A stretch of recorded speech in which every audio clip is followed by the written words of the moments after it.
పిత పుత్ర పవిత్రాత్మ నామమున ఆమేన్. ప్రియమైన దేవుని బిడ్డలారా, క్రీస్తునాథుని యందు సహోదరి సహోదరులారా, ఈరోజు తల్లి తిరుసభ సామాన్య కాల 4వ ఆదివారంలో ప్రవేశించి ఉన్నది. మరి ఈ ఆదివారము మనకు వస్తున్న సందేశం ఏమిటి అంటే, మీరు ధన్యులు అని.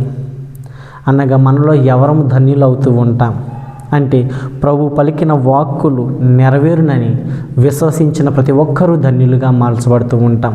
అనగా దేవుడు బోధిస్తున్న వాక్యమందు మనతో మాట్లాడిన మాటల యందు నమ్మిక ఉంచాలి.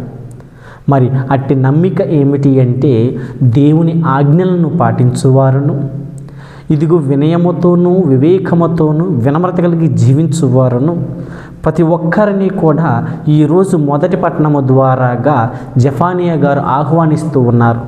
దేనికోసము అంటే, ప్రభు చెంతకు మీరు రండి. ఎందుకనగా ప్రభు తన కోపమును ప్రదర్శించు దినము దగ్గర పడుతూ ఉన్నది.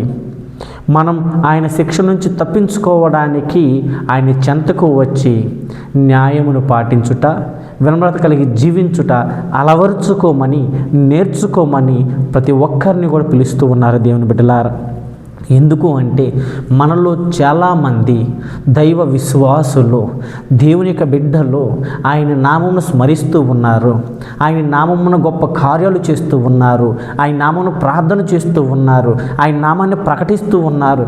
అయినప్పటికీ ప్రకటించిన ప్రతి ఒక్కరును, సాక్షిగా నిలబడిన ప్రతి వ్యక్తియును పరలోక రాజ్యములో చేరతారు అనేది నమ్మకము తక్కువ దేవుని బిడ్డలారా.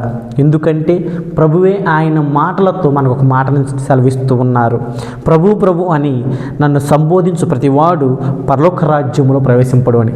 అనగా ఆయనకి సాక్ష్యముగా సువార్తను బోధిస్తున్న, ఆయన నామమును ప్రార్థన చేస్తూ ఉన్న, ఆయన నామమును స్వస్థపరుస్తూ ఉన్న ఎన్ని కార్యాలు మనం ఈ లోకంలో చేసినప్పటికీ అందరము పరలోక రాజ్యానికి వెళతాము అంటే వెళ్ళలేము దేవుని బిడ్డలారా. మనలో కొంతమంది మాత్రమే వెళ్ళగలుగుతూ ఉంటారు అని ప్రభు స్పష్టము చేశారు. మరి ఎవరు ఖచ్చితముగా పరలోక రాజ్యంలో చేరగలరు? ఎవరు దేవుని సన్నిధికి వెళ్ళగలరు? ఆ క్రీస్తు ప్రభు తెరచినటువంటి ద్వారము నుండి ఎవరు ప్రవేశించగలరు అంటే, ప్రభు పలుకుతున్నటువంటి మాట, ఎవరైతే పరలోకమందున్న తన తండ్రి చిత్తము నెరవేరుస్తారో, ఆయన యొక్క చిత్తము ప్రకారం జీవిస్తారో అట్టి వారు ప్రతి ఒక్కరూ కూడా పరలోక రాజ్యమునకు వెళతారు అని సంబోధిస్తూ ఉన్నారు. ఈరోజు మనకు ఉపదేశిస్తూ ఉన్నారు. మరి ఆయన చిత్తము మనకు తెలియదు. ఆ తండ్రి ఏ విధముగా ఆలోచిస్తూ ఉన్నారో మనకు తెలియదు. ఆయన మన కోసము ఏర్పరిచిన మార్గం ఏమిటో కూడా మనకు తెలియదు.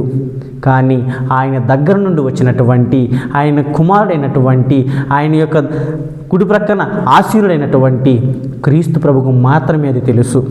కనుక ఆయనను నమ్మినటువంటి, ఆయనను విశ్వసిస్తున్నటువంటి, క్రీస్తు ప్రభు యందు దృఢ సంకల్పము కలిగి విశ్వాసం కలిగి జీవిస్తున్న ప్రతి ఒక్కరికి ఈరోజు ఆయన తన తండ్రి చిత్తమును తెలియపరుస్తూ ఉన్నారు. ఆ చిత్తం ఏమిటి అంటే, ఇదిగో ఆయన అష్టాభ్యాంగాల ద్వారా తెలియపరుస్తూ ఉన్నారు.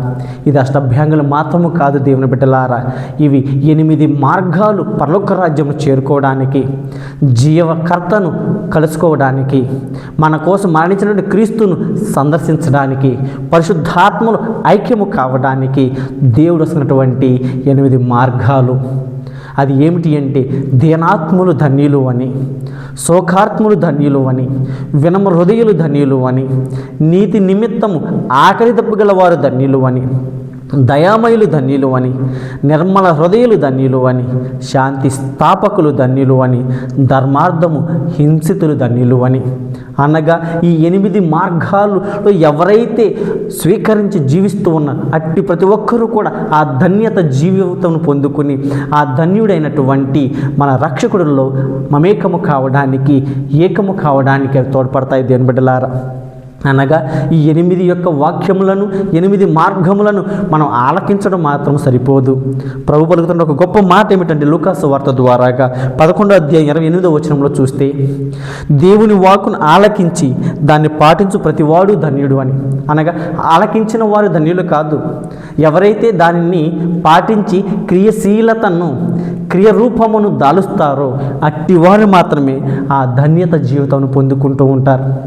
మరి అట్టి ధన్యత జీవితం పొందుకున్న వారు ఏ విధంగా ఉంటారో ఈరోజు పునీత పౌలు గారి ద్వారాగా ప్రభు మనకి తెలియపరుస్తూ ఉన్నారు.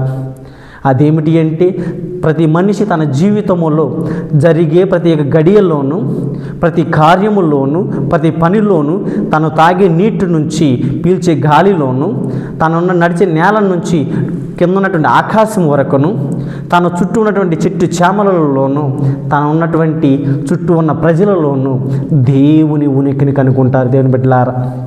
ఎందుకంటే మానవుడు సృజింపబడ్డాడు, దేవుడు చేత సృజింపబడ్డాడు. కానీ ఈ యొక్క మానవుని యొక్క దేహములో జీవం ఉండాలి అంటే ఆయన మాటతో సృజించినటువంటి ప్రకృతి మీద ఆధారపడి ఉంటూ ఉంది. నీటితో జీవాన్ని పెట్టాడు, గాలిలో జీవాన్ని పెట్టాడు, నేలలో జీవమిచ్చే సామర్థ్యమును పెట్టాడు.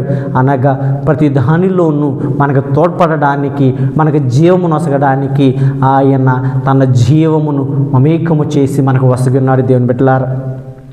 అట్టి జీవనకర్తను మనం గ్రహించుకొని, ఆయన యొక్క ఉనికిని తెలుసుకొని, మన గొప్పతనము కాకుండా ఆయన యొక్క గొప్ప కార్యాలను ఏ వ్యక్తి అయితే తనను తాను తగ్గించుకుని వినమ్రుడిగా జీవిస్తూ ఆయన ఏర్పరిచిన ఈ ప్రకృతిని నీతి నిమిత్తముగా కాపాడుకుంటూ దానికోసం కృషి చేస్తూ ఉంటారు, దానికోసం కష్టపడుతూ ఉంటారు. అట్టివారును నిర్మల హృదయులై ఎదుటివారిని ప్రేమించగలుగుతారు. అట్టివారును ఈ లోకంలో శాంతి భద్రతలకు రక్షణార్థమై ఎవరైతే ఉంటారో అట్టివారును ధర్మార్థము హింసించబడి వారును. అనగా మనం ఈ లోకములో సత్యము కోసమై, పరలోకము కోసమై, పరలోక సంపదల కోసమై, ఒక రక్షణ కోసం ఎప్పుడైతే మనం కృషి చేస్తూ ఉంటామో, ఎప్పుడైతే మన జీవితాలను త్యాగము చేస్తూ ఉంటాము, అట్టి సమయములో మనందరము కూడా దేవుని బిడ్డలలాగా, పరలోక వారసులాగా జీవిస్తూ ఉంటాము దేవుని బిడ్డలారా. అట్టి జీవం మనకు రావాలి అంటే ఈరోజు ప్రభు బోధిస్తున్నట్టు 8 మార్గాలను ఆలకించడంతో సరిపెట్టుకోకూడదు. ఆ 8 మార్గాలను అలవర్చుకుంటూ, మనల్ని మార్పు తెచ్చుకుంటూ, దేవునికి అనుగుణముగాను, తండ్రి చిత్తమునకు సానుకూలముగాను మన యొక్క ప్రవర్తనను, మన యొక్క నడవడికను సమస్తమును మలచుకొని ఆ తండ్రి చిత్త ప్రకారం జీవించడానికి ప్రయత్నము చేద్దాం. నీతి నిమిత్తముగా, దేవుని రాజ్య నిమిత్తముగా బతకడానికి ప్రయత్నం చేద్దాం. ఆ దేవాతి దేవుడు మనలందరిని ఆశీర్వదించును గాక. ఆమేన్.